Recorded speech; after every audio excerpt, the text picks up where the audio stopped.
Ibn Omar radiyallahu ta'ala anhuma dit, le prophète sallallahu alayhi wa sallam passa à côté d'un homme, des Ansar, qui se faisait blâmer de sa pudeur, car il était très pudique, donc il se faisait blâmer par un homme. Et cet homme lui disait, tu es très pudique, je vais te frapper. Le prophète sallallahu alayhi wa sallam lui dit, laisse-le, la pudeur fait partie de la foi. Et la pudeur, mes frères et sœurs, n'apporte que le bien, n'apporte que le bien. Comme cela a été rapporté par Al-Bukhari dans son livre authentique, hadith de Imran ibn Husayn, أن رسول الله صلى الله عليه وسلم قال الحياء لا يأتي إلا بالخير. Le prophète sallallahu alayhi wa sallam a dit, la pudeur n'apporte que le bien. La pudeur, mes frères et sœurs, est le noble caractère de l'islam. L'islam, parmi ses caractères, il y a la pudeur.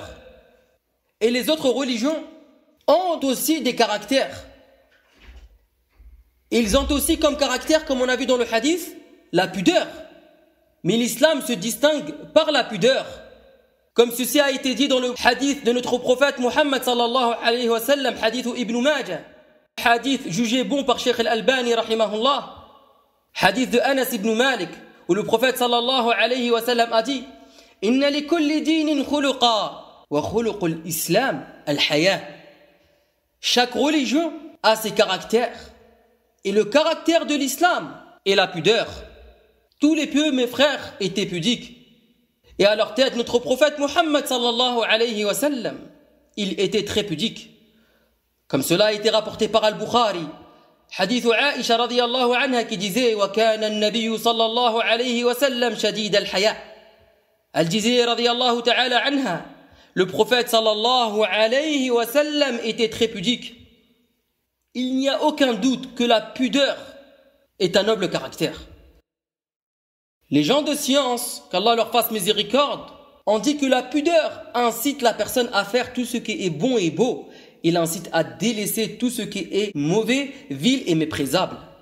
Elle éloigne la personne de tout ce qui est détestable auprès d'Allah tabaraka wa ta'ala et celle des gens. Celui qui a de la pudeur envers son Seigneur, il sera obéissant, s'écartera des interdits et préservera les limites d'Allah tabaraka wa ta'ala. Et avec les gens, il aura un bon comportement. Une bonne conduite ne fera que ce qui est bon et beau, et il délaissera tout ce qui est vil et méprisable à leurs yeux.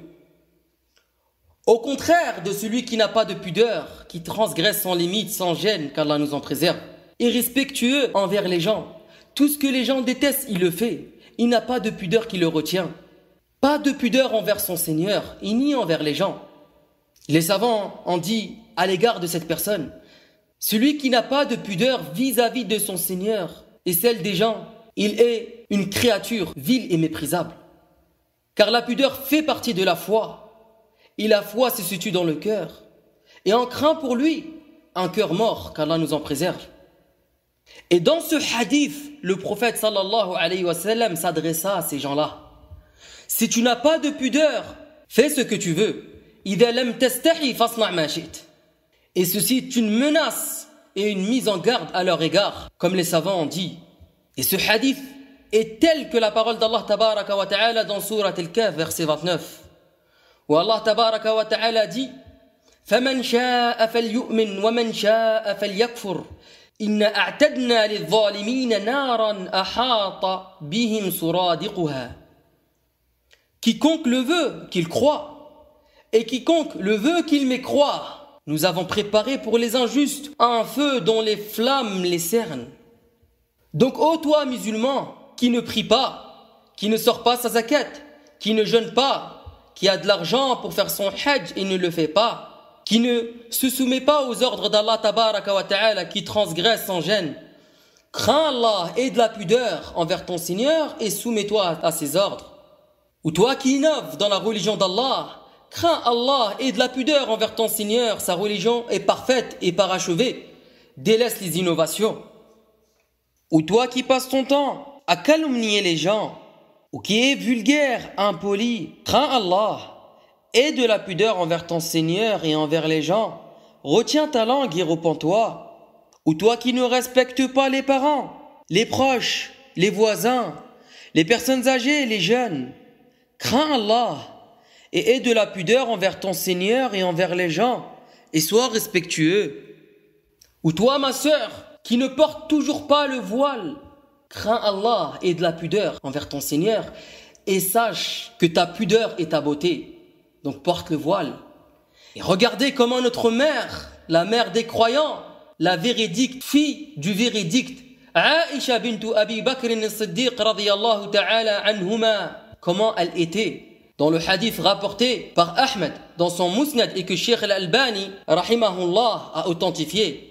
قالت رضي الله تعالى عنهما كنت أدخل بيتي فيه رسول الله صلى الله عليه وسلم وأبي فأضع ثوبي وأقول إنما هو زوجي وأبي فلما دفن عمر معهم فوالله ما دخلته إلا وأنا مشدودة علي ثيابي حياء من عمر. Aïcha radiyallahu ta'ala anhuma dit: j'entrais dans ma maison, celle où est enterré le messager d'Allah sallallahu alayhi wa sallam et mon père. Je déposais mon vêtement et disais: ce n'est que mon mari et mon père.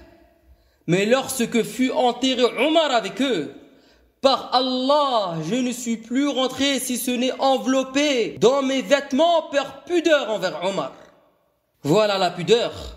Ceci est la pudeur de notre mère Aïcha radiyallahu anhuma.